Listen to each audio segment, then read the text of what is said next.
Bismillahirrahmanirrahim. Assalamualaikum warahmatullahi wabarakatuh.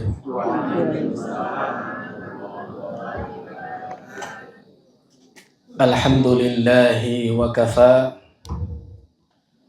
Wassalatu wassalamu ala nabiyyina wa habibina Muhammad al-Mustafa wa ala alihi wa ashabihi wa man iktafa. Faqala ta'ala ya ayyuhalladzina amanu taqullaha wa qulu qawlan sadida yuslih lakum a'malakum wa yaghfir lakum dhunubakum wa may yuti'illaha wa rasulahu faqad faza fawzan 'azima. Amma ba'du, subhanakallahumma la ilma lana illa ma 'allamtana wa la sahla illa ma ja'altahu sahla. Rabbana zidna ilman nafi'a warzuqna fahma. Bapak-bapak dan ibu-ibu serta kaum muslimin wal muslimat rahimakumullah. Semoga Allah limpahkan rahmatnya pada kita semua. Alhamdulillah,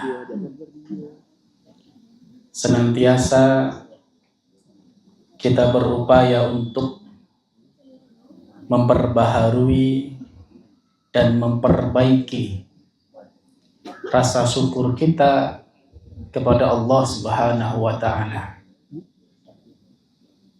Tentunya atas berbagai nikmat yang diberikan kepada kita.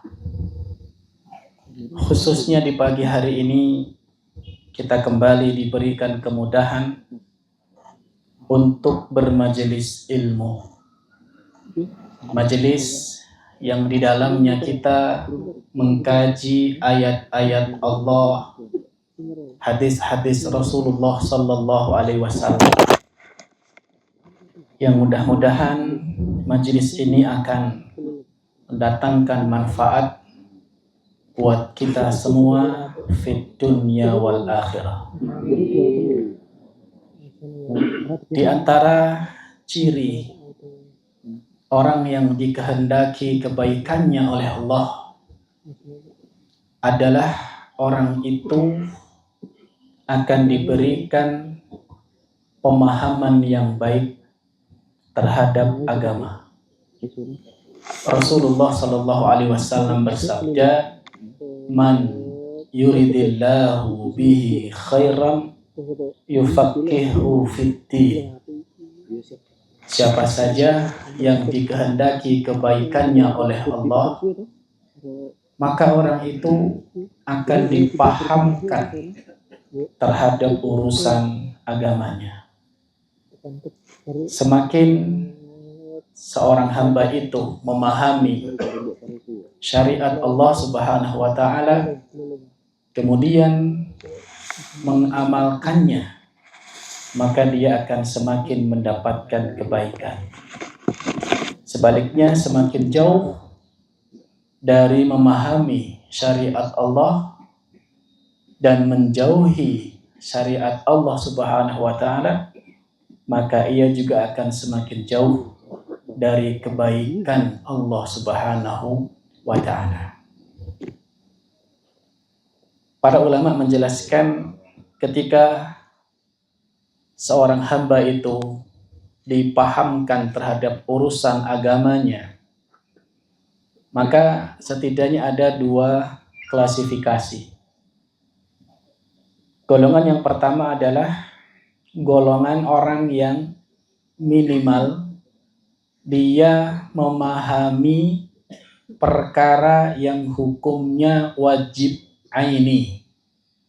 Ya, hukumnya wajib aini. Dia paham itu. Dia paham perintah-perintah Allah yang wajib. Dia paham larangan-larangan Allah yang haram, yang wajib dia kerjakan, yang haram dia tinggalkan. Maka itu diantara ciri kebaikan pada hamba. Golongan yang kedua adalah golongan yang klasifikasinya lebih tinggi, yaitu orang yang memahami agama ini secara tafsil, secara lebih mendetail. Maka ini adalah golongannya para ulama yang memahami ilmu-ilmunya, memahami tafsirnya, memahami hadis-hadis, memahami usul, bahasa Arab dan sebagainya. Sehingga manfaatnya semakin besar ketika dia mengamalkan dan mengajarkannya. Maka jemaah sekalian, paling minimal kita ini menjadi golongan yang pertama tadi.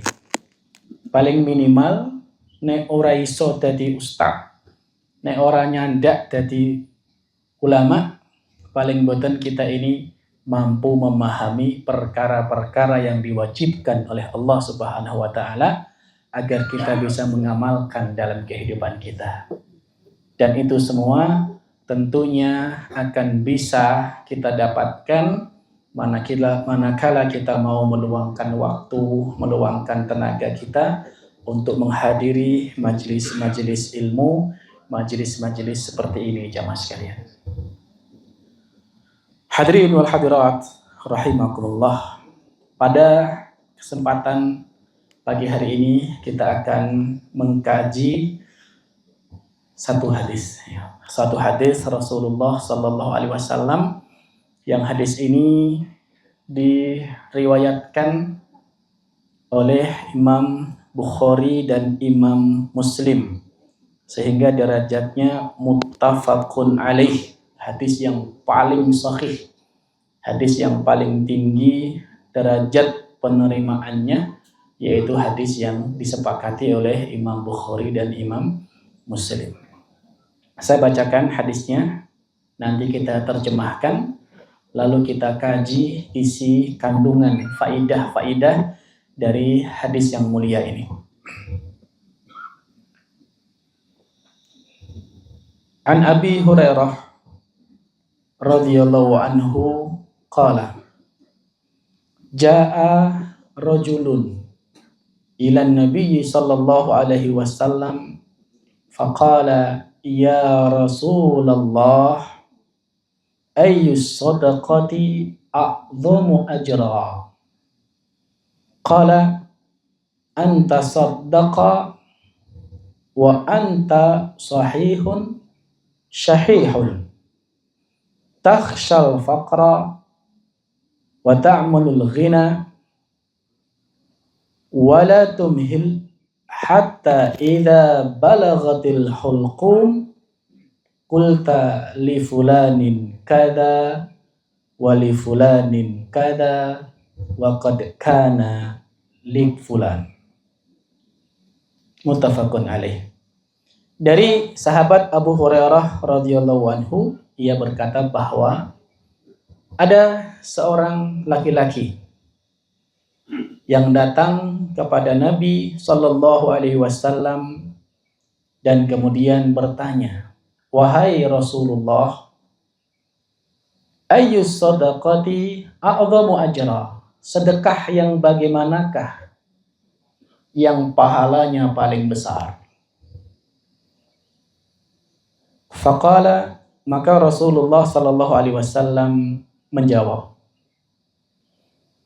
anta saddaqa wa anta sahihun syahihun. Kamu bersedekah dalam keadaan kamu sedang sehat dan kamu sedang bakhil. Ya, syahih. Tahsyal faqra. Kamu khawatir jatuh miskin. Khawatir menjadi fakir. Wa ta'malul ghina. Dan engkau sedang mengharap untuk menjadi orang kaya. Wala tumhil. Dan jangan engkau menunda-nunda sedekah itu hatta idza balaghatil khulqum, hingga apabila nyawamu telah sampai di tenggorokan. Qulta li fulanin kada wa li fulanin kada. Kamu baru berkata untuk si fulan sekian, untuk si fulan sekian. Wa qad kana li fulan. Padahal hartamu itu sudah menjadi haknya si fulan, yaitu ahli warismu. Muttafaqun alaih. Ya, hadis ini disepakati oleh Imam Bukhari dan Imam Muslim. Jamaah sekalian yang dimuliakan Allah Subhanahu wa taala, hadis ini bersumber dari sahabat Abu Hurairah radhiyallahu anhu. Ya, sudah sering kita sebutkan ya bahwa Abu Hurairah ini sahabat yang sangat mulia. Beliau adalah salah satu contoh sahabat yang hendaknya kita jadikan teladan dalam berbagai macam kebaikan, khususnya thalabul ilmi. Ya, di mana beliau ini baru pertama kali bertemu Nabi di tahun ke-7 Hijriah. Baru pertama kali ketemu Nabi. Ulama berbeda pendapat apakah di tahun 7 Hijriah itu baru pertama kali ketemu Nabi dan baru masuk Islam, atau sebenarnya sudah masuk Islam ya lewat dakwahnya Abu Tufail ad-Dawsi, lalu bertemu Nabinya di tahun ke-7 itu. Yang jelas beliau bertemu Nabi di tahun ke-7 Hijriah dan Nabi wafat di tahun ke-11 Hijriah. Artinya kebersamaan Abu Hurairah bersama Rasulullah SAW hanya kurang lebih 4 tahun saja. Namun dalam waktu yang cukup pendek itu, Abu Hurairah senantiasa bermulazamah, senantiasa membersamai Nabi di setiap majlis-majlis ilmu, di setiap dakwah Rasulullah SAW. Dan bahkan Abu Hurairah tinggal di Masjid Nabawi bagian belakang bersama dengan para penuntut ilmu yang lain yang kemudian disebut sebagai Ashabus Sufah. Ashabus Sufah. Kalau Bapak Ibu pernah umroh atau haji dan berkunjung ke Raudhah, maka ada lokasi di belakang makamnya Rasulullah SAW, di belakang bagian Raudhah itu ada bagian masjid yang lebih tinggi tegelnya, kurang lebih sekitar 20 cm atau 30 cm. Nah, itu bagiannya agak tinggi. Nah, itulah dulu namanya Ashabus Sufah di situ. Ya, Ashabus Sufah itu dulu di situ, termasuk Abu Hurairah radhiyallahu anhu. Karena beliau selalu bersama Nabi, selalu hadir di majelis-majelisnya Nabi, maka beliau menjadi sahabat yang paling banyak meriwayatkan hadis. Tidak kurang dari 5.374 hadis yang diriwayatkan oleh Abu Hurairah radhiyallahu anhu. Beliau meninggal pada tahun 58 Hijriah pada usia 78 tahun. Radhiyallahu anhu. Jamaah sekalian yang dimuliakan Allah, pada hadis ini Abu Hurairah menceritakan ja'a rajulun ila Nabi sallallahu alaihi wasallam. Datang seorang laki-laki menemui Nabi sallallahu alaihi wasallam. Dari sini kita dapatkan faidah, laki-laki ini enggak disebutkan namanya. Enggak dikenal siapa namanya. Meskipun dalam hadis lain ada indikasi hadis laki-laki itu adalah Abu Dzar Al-Ghifari. Karena adanya hadis yang serupa, yang mirip, ya, laki-laki yang bertanya kepada Nabi tentang sebuah amalan dan orang itu adalah Abu Dzar Al-Ghifari. Ala kulli hal tidak penting bagi kita, tidak masalah kalau laki-laki yang tidak dikenal itu pada matan hadis. Ya, pada matan hadis maka tidak ada masalah. Karena semua sahabat itu adil, diterima semua hadisnya, diterima semua persaksiannya. Namun pelajarannya adalah di sini terkadang dalam sebuah amal kebaikan tidak mesti nama kita itu dikenal. tidak mesti nama kita itu disebut. Ya, oleh karena itu, ketika kita beramal saleh, apapun itu, tujuan kita bukan untuk dikenal oleh orang lain. Tujuan kita bukan untuk disebut-sebut namanya. Tapi tujuan kita adalah untuk mencari ridha Allah Subhanahu wa ta'ala. Maka jangan sedih kalau kita berbuat kebaikan, lalu kemudian nama kita tidak disebut-sebut, jamaah sekalian. Dari sini juga menunjukkan kepada kita keutamaan untuk berkunjung kepada orang-orang saleh. Ya. Dalam hal ini para sahabat berkunjung menemui Rasulullah Sallallahu Alaihi Wasallam. Karena sesungguhnya ketika kita berkunjung pada orang-orang yang saleh, apatah lagi kepada orang-orang yang kita sama-sama mengetahui kapasitas keilmuannya, maka di situ akan banyak sekali faidah yang bisa kita dapatkan. Kita bisa mendapatkan ilmu, kita bisa mendapatkan nasihat, kita bisa diskusi, dan banyak hal kebaikan-kebaikan yang bisa kita dapatkan ketika kita berinteraksi dengan orang-orang yang kita yakini kesolehannya. Kemudian sahabat ini bertanya kepada Nabi kita Sallallahu Alaihi Wasallam, "Ya Rasulullah, wahai Rasulullah." Ini adalah panggilan sahabat kepada Rasulullah. Dan ini mengajarkan kepada kita panggilan adab. Para sahabat itu memiliki etika yang sangat tinggi pada Nabi. Sehingga memanggilnya pun dengan panggilan, "Ya Rasulullah, wahai Rasulullah." Dan itu berbeda kalau yang datang itu orang-orang Arab Badui. Orang-orang Arab Badui itu dikenal sebagai orang yang ceplas-ceplos, yang mereka kadang tidak memperhatikan etika. Maka kalau orang Arab Badui yang datang, itu langsung ngomongnya, "Ya Muhammad, wahai Muhammad." Nggak pakai embel-embel Rasulullah, Nabi Allah, enggak. Ya, kalau orang-orang Badui itu langsung, "Wahai Muhammad," begitu. Ya, langsung istilahnya orang Jawa, jangkar. Ya. Langsung, "Hei Muhammad," begitu kalau orang-orang Arab Badui. Tapi kalau orang-orang yang terpelajar, orang-orang yang memiliki etika adab, maka mereka memanggilnya, para sahabat itu, "Ya Rasulullah, wahai Rasulullah." Maka ini pelajaran bagaimana kita memiliki adab kepada orang yang memiliki kedudukan di antara kita. Seorang anak pada orang tuanya, seorang murid kepada gurunya, dan seterusnya dan seterusnya. Hendaknya kita memiliki adab kepada mereka. Lalu sahabat ini bertanya, "Ayyus sadaqati a'dhamu ajra?" Sedekah apakah yang paling tinggi pahalanya? Ya.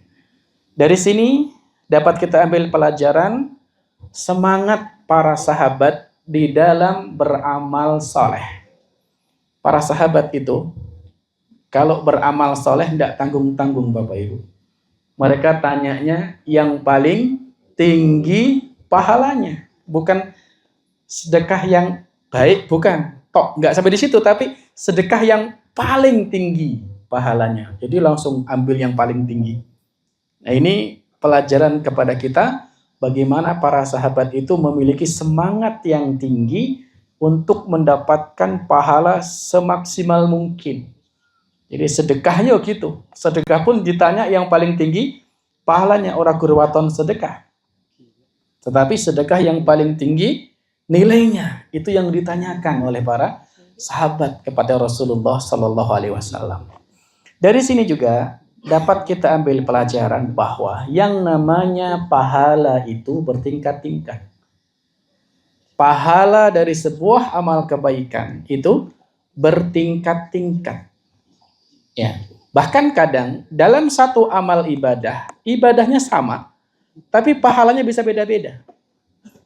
Sholat misalnya, pahalanya sama-sama sholat, tapi pahalanya bisa beda-beda. Orang yang sholat sendirian di rumah laki-laki, berapa pahalanya? 1. Tapi kalau laki-laki sama-sama sholat duhur misalnya, dikerjakan di masjid berjamaah, berapa pahalanya? 20, sudah beda. Padahal sama-sama sholat. Nah, jadi pahala itu bisa bertingkat-tingkat. Amalan kebaikan itu, ibadah itu, pahalanya bisa bertingkat-tingkat, bisa berbeda-beda. Ya. Begitu pula juga dengan dosa. Dosa juga sama.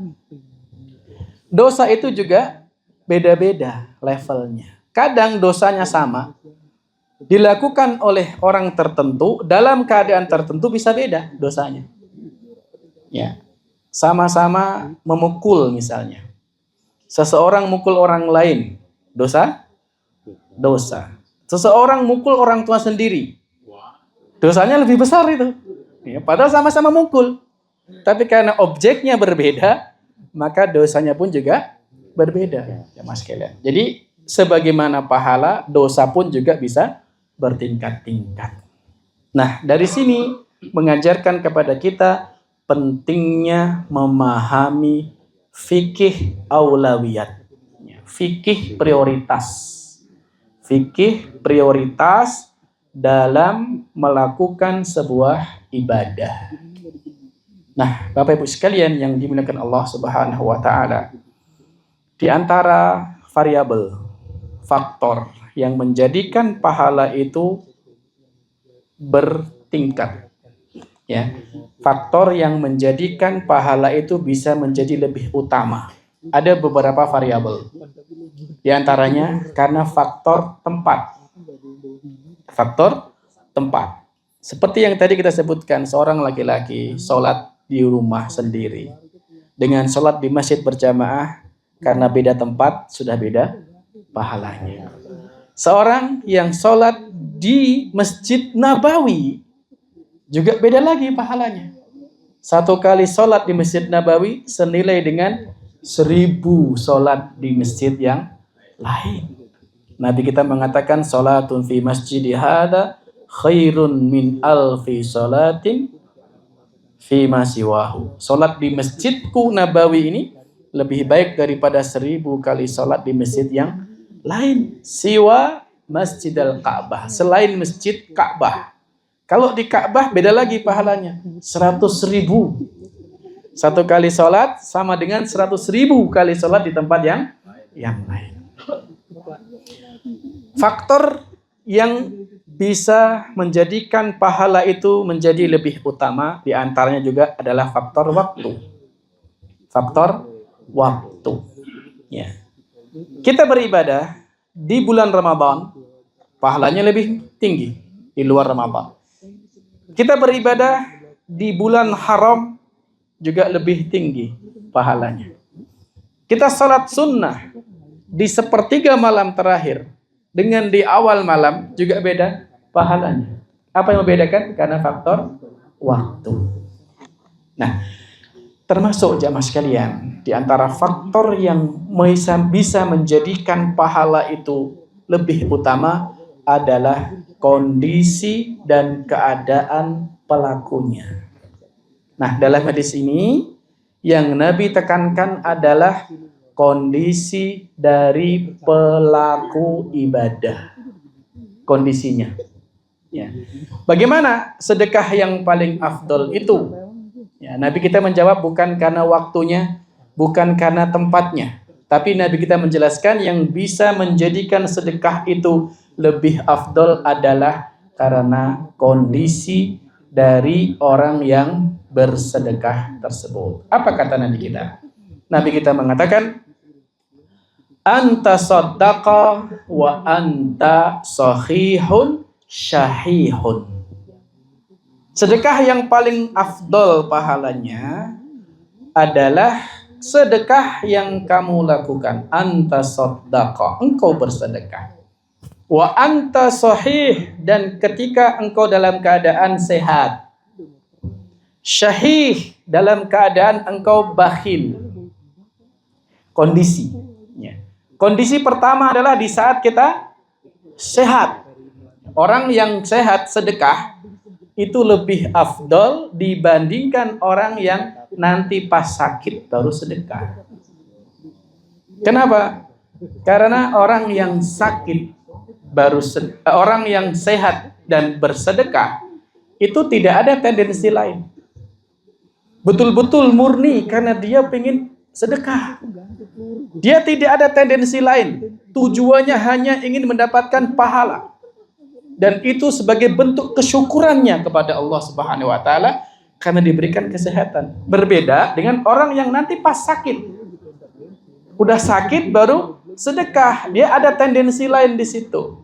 Karena berharap kesembuhan. Pindang mari kemudian dia bersedekah. Maka ini yang membedakan pahala tadi.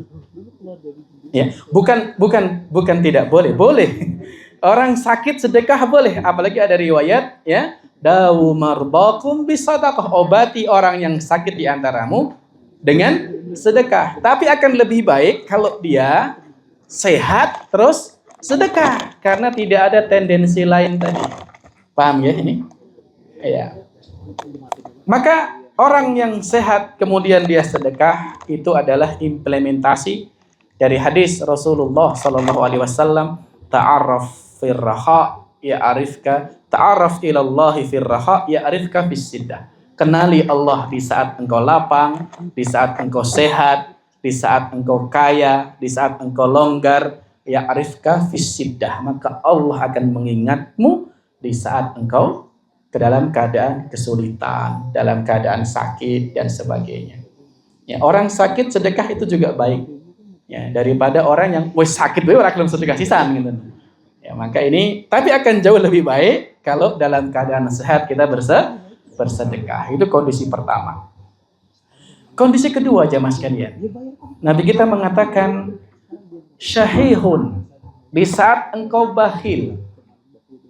Apa maksudnya? Maksudnya adalah engkau bersedekah di saat engkau menyayangi hartamu itu.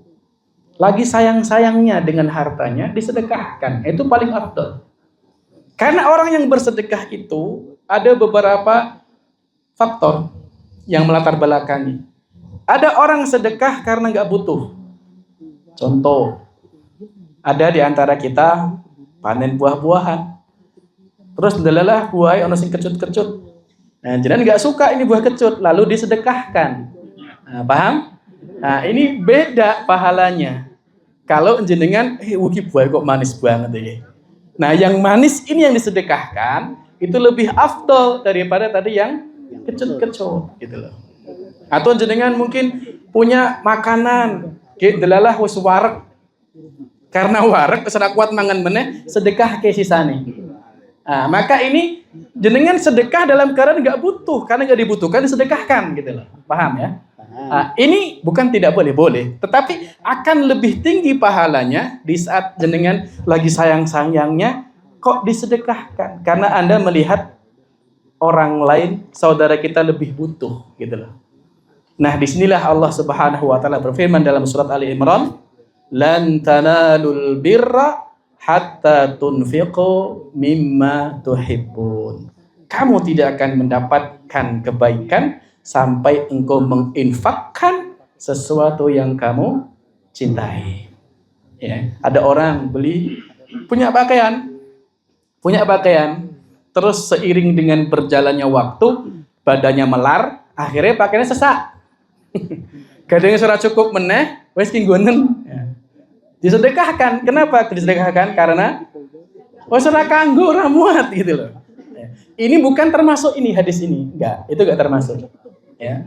Yang dimaksud itu yang jenengan lagi seneng-senengnya lah lagi tangguh pisan. Apa lagi isi bungkusan meneh. Wah, ini disedekahkan itu lebih afdal daripada yang tadi. Ya, itu maksud daripada dalam keadaan syahih. Ya, jenengan sedang bakhil itu begitu maksudnya. Nah, syahih dengan bakhil itu para ulama menyebutkan kadang ada makna yang berbeda. Bakhil itu orang yang kikir. Tapi nek syahih itu lebih dari itu. Sudah kikir mengharapkan hartanya orang, itu syahih. Jadi nek upamane bedane wong bakhil karo wong syahih. Bagaimana jenengan jajan gitu. Nek bakhil itu ya wis bayar dhewe-dhewe. Itu ya enggak mau keluar harta aja gitu. Itu bakhil. Tapi kalau dia wes ora gelep, wes ora pengen metu duit, pengen dibayari, ya itu syahih namanya. Jadi Udah nggak keluar modal, dia pengen dimodali. Itu namanya sahih, itu seperti itu. Nah, ada juga yang menyebutkan bahwa perbedaannya nek bakhil itu dalam harta, nek sahih itu dalam selainnya juga, seperti ilmu. Ya, ditakoni ngerti ilmune ora gelem jawab. Gitu. Takoni carane masak iki kepiye? Ora gelem jawab, rahasia. Takoni dalan ning Surabaya nang lewat ngendi meneng wae. Takoni iki piye? Dia bakhil dari ilmu gitu loh. Itu syahih juga namanya. Atau dengan jabatan. Punya jabatan, jalui tanda tangan ora gelem, wangele. Ya, dijalui minta tolong angel. Nah, itu namanya sahih juga. Ya, seperti itu ya Mas ya. Nah, ini kondisi yang menjadikan sedekah itu menjadi lebih tinggi pahalanya ketika jenengan sedekah pada barang yang lagi sayang-sayangi kok disedekahkan. Paham ya? Baik. Berikut. Tahsyal faqra. Kondisi yang ketiga yang menjadikan nilai sedekah itu lebih tinggi adalah di saat engkau takut jatuh miskin. Khawatir miskin. Ya, duitnya pas-pasan, kemudian disedekahkan. Karena apa? Karena dia sadar ini adalah ujian.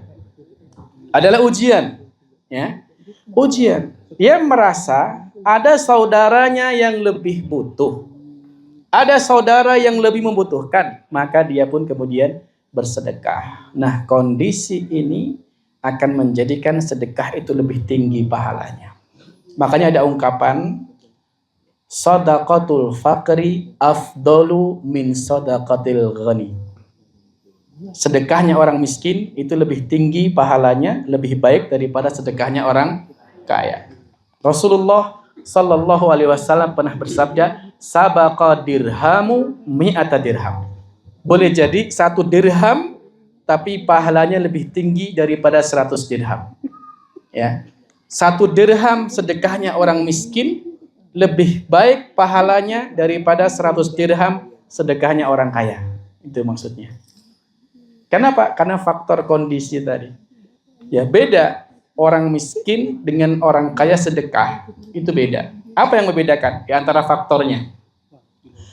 Karena orang miskin itu dia akan lebih mudah ikhlas. Karena dia tahu rasane wong lapar. Dia ngerti rasane wong ranti duit. Dia ngerti rasane letih capek. Sehingga ketika ada orang yang kelaparan, dia pun kemudian mudah tersentuh untuk berbagi. Beda dengan orang kaya yang ora tahu luwe, ora tahu lapar, ora tahu rekoso, itu lebih gampang dia mengeluarkan hartanya, jamaah sekalian. Nilainya beda dari sisi kualitas bukan kuantitas. Sebuah contoh misalnya. Ini di antara contoh yang membedakan. Misalnya jenengan punya harta dengan nominal duit iki ning dompet gur 20.000. Toktil niku. Jenengan cuma duit punya cuma 20.000. Lalu lewat kotak infak.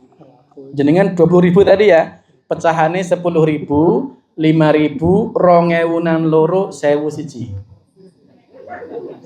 Terus ono kotak infak lewat. Kira-kira yang jenengan masukkan yang di? Yang mana? 1.000? 1.000 napa 2.000? 1.000, Masya Allah. Ya. Terus kondisi kedua, jenengan punya duit 10 juta atau 2 juta lah, 2 juta. Nominalnya 50 ribuan karo 100 ribuan. Lewat kotak infak. Sing jenengan lebokke pinten kira-kira? 5.000. Duitnya 5 juta, duitnya 2 juta. Terus metu kotak infak, kira-kira yang jenengan masukkan berapa? 5.000. Jujur aja kira-kira. 5.000. Nah, masuk ke 5.000 Mbak. 2 yuto loh. Berapa Pak kira-kira? Mungkin jenengan akan sedekah 50 ribu. Okay? Kenapa? Karena duitnya 2 juta. Ya, ini bedanya jamaah sekalian. Ya. Orang punya 10 juta misalnya, disedekahkan 50.000. Itu hanya berapa persen? 0, berapa persen itu? 0,5 nggak ada ya? 0,5. 0,5% atau 0,05% ya. Sedikit. Saiki uang muda ini kurang 10.000. Duitnya kurang 10.000. Atau yang kita lebih kecil lebih gampang ngitung. Duitnya 10.000. Duitnya kur 10.000 lewat kota infak metu 1.000. Itu kan 10%. Ya kan? Iya. Itu kan 10%. Nah, duitnya 10 juta kur metu 50.000. Itu kan lebih sedikit. Gitu. Karena kalau mau dijujur, ya dia 10 juta, 1/10 berapa? 1 juta, ya kan? Nah, dia keluar 1 juta kan ketok berat, ketok aki gitu. Nah, makanya yang membedakan sedekahnya orang miskin itu lebih tinggi pahalanya. Kenapa? Karena faktor tadi kondisi, ya. Jadi kualitasnya itu yang menjadikan sedekahnya orang miskin itu lebih afdal. Beda dengan orang yang kaya. Kemudian faktor yang lain, orang miskin itu ketika sedekah, dia sadar bahwa harta yang dia miliki itu adalah milik Allah. Terus biasa rantai apa-apa, ada itu milik. Beda dengan orang kaya. Orang kaya itu terkadang ada unsur rumongso pinter, rumongso sugih, rumongso dia punya andil ya dalam memiliki harta itu. Nah, maka bedanya itu. Ya, tapi lagi-lagi kembali kepada keikhlasan tadi jamaah sekalian. Ya, orang kaya bersedekah itu juga baik. Kenapa? Karena orang sedekah artinya dia membersihkan hartanya. Kemudian dia mencari berkah dari hartanya. Dan kemudian dia juga memegang prinsip keadilan sosial, saling berbagi. Ya, kalau orang miskin yang sedekah tadi, ya karena dia sadar sebagai hamba Allah Subhanahu wa taala. Dan dia tahu ya rasane wong randuwe, rasane kelaparan, rasane ya randuwe opo-opo. Lalu ketika dia sedekah itu wujud dari keikhlasan yang luar biasa jamaah sekalian. Kemudian faktor yang berikutnya yang menjadikan sedekah itu lebih tinggi pahalanya adalah wa ta'ammulul ghina. Engkau sedang berharap jadi orang kaya. Mungkin ada di antara kita yang punya cita-cita nabung. Ya, ada masa depan yang direncanakan, pengen duwe omah sing tingkat, pengen duwe mobil, pengen melancong ke Eropa dan sebagainya. Tiba-tiba datang panggilan sedekah. Ya. Lalu karena ada panggilan sedekah itu, cita-cita dari wong sugih tadi dia bisa tunda. Tak sedekahin dhisik. Nah, inilah kondisi yang menjadikan sedekah itu bisa menjadi lebih utama jamaah sekalian. Ketika lagi ngarep dadi wong sugih, tiba-tiba ada panggilan sedekah. Dia tahu ada saudaranya yang lebih membutuhkan, sedangkan cita-cita dan harapannya dia tadi bisa ditunda jamaah sekalian. Nah, ini di antara faktor yang menjadikan sedekah itu lebih utama, lebih tinggi pahalanya. Nah, kemudian Rasulullah Shallallahu Alaihi Wasallam mengingatkan, wala tumhil, jangan engkau tunda sedekah. Hatta idza balaghatil hulqum, sampai kemudian ketika nyawa sudah di tenggorokan. Nah, kalau nyawa sudah di tenggorokan, sudah enggak ada faidahnya lagi sedekah. Sudah enggak ada gunanya lagi.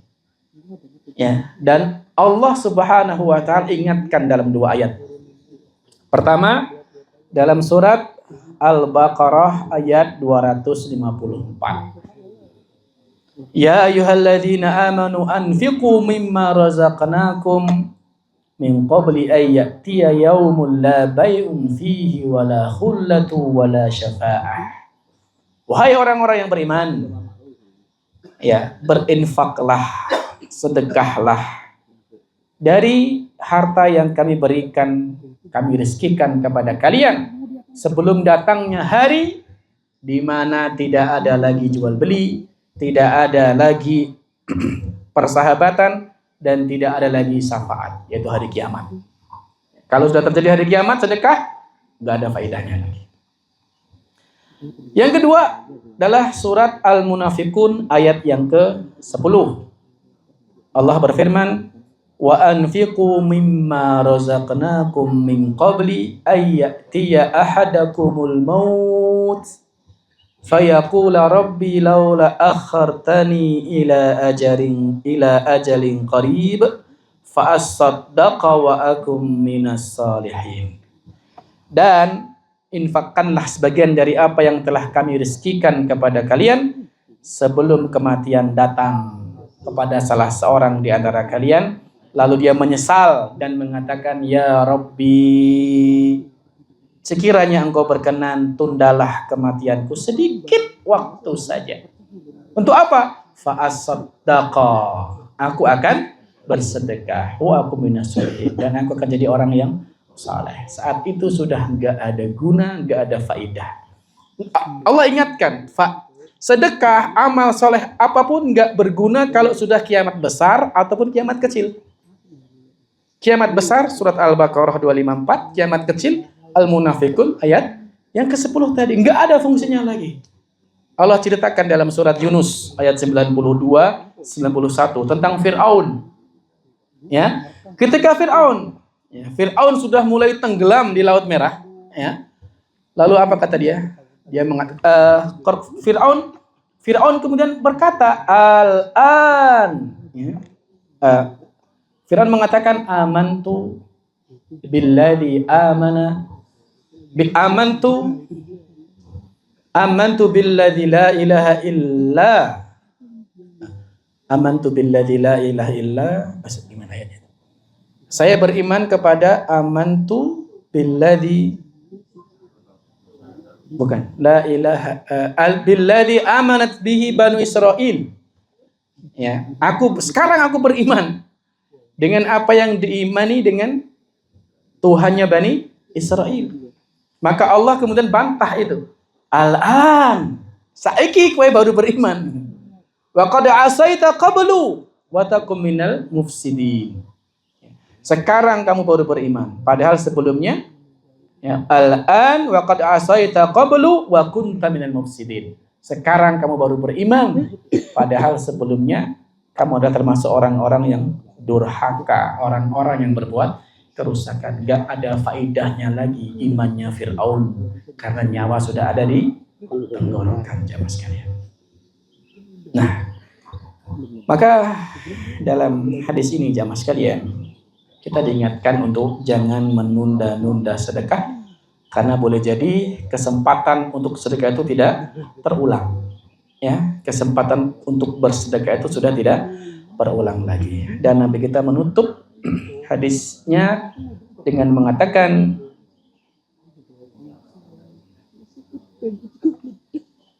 hatta idza balagatil khulqum qulta li fulanin kada wa li fulanin kada wa qad kana li fulan. Sehingga ketika nyawa sudah tenggorokan baru ngomong, untuk sekian, untuk si fulan sekian, untuk si fulan sekian, ini untuk masjid itu, untuk panti asuhan, untuk pondok sekian, baru ngomong. Padahal kalau nyawa sudah ditenggorokan, hartanya itu sudah bukan miliknya lagi, tapi itu sudah jadi haknya ahli waris, sudah haknya orang lain. Ahli waris itu bukan pemberian lagi, tapi kewajiban. Ya, oleh karena itu jamaah sekalian, harta itu mau tidak mau, suka tidak suka akan dibagi. Harta kita ini mau tidak mau, suka tidak suka akan dibagi. Apakah yang membagi kita sendiri atau ahli waris nanti? Maka jangan sampai kita tidak punya andil, ya, nilai sedekah dari harta kita, jamaah sekalian. Ya, maka ada yang kita kemudian sedekahkan di jalan Allah Subhanahu wa taala sesuai dengan kebutuhan-kebutuhan yang ada, sesuai dengan peluang-peluang kebaikan yang ada di sekitar kita. Suatu ketika ada sahabat Ibnu Mas'ud radhiyallahu anhu pernah mengatakan, ihtiyajun nasi ilaik ni'matullahi alaik. Ketika ada orang yang butuh kepadamu, itu adalah nikmat yang Allah berikan kepadamu. Jadi ono wong butuh pada jenengan, itu sebenarnya nikmat yang Allah anugerahkan pada jenengan. Kenapa? Gak usah repot-repot, ada peluang pahala di situ. Gak usah mencari-cari kemana-mana, datang sendiri peluang pahalanya. Ya, tinggal kita mau mengambil peluang itu atau kita mengabaikan peluang itu. Nah, mudah-mudahan Allah Subhanahu wa taala berikan taufik kepada kita semua untuk bisa menjadi hamba-hamba Allah Subhanahu wa taala yang pandai mensyukuri nikmat Allah di saat kita lapang, di saat kita longgar, di saat kita sehat, sebelum datangnya kita ini dalam keadaan kesulitan. Ya, kita mengenal Allah di saat kita lapang, di saat kita kaya, berkecukupan. Mudah-mudahan Allah juga akan ingat kita ketika di saat kita ini kesulitan, di saat kita sakit, jemaah sekalian.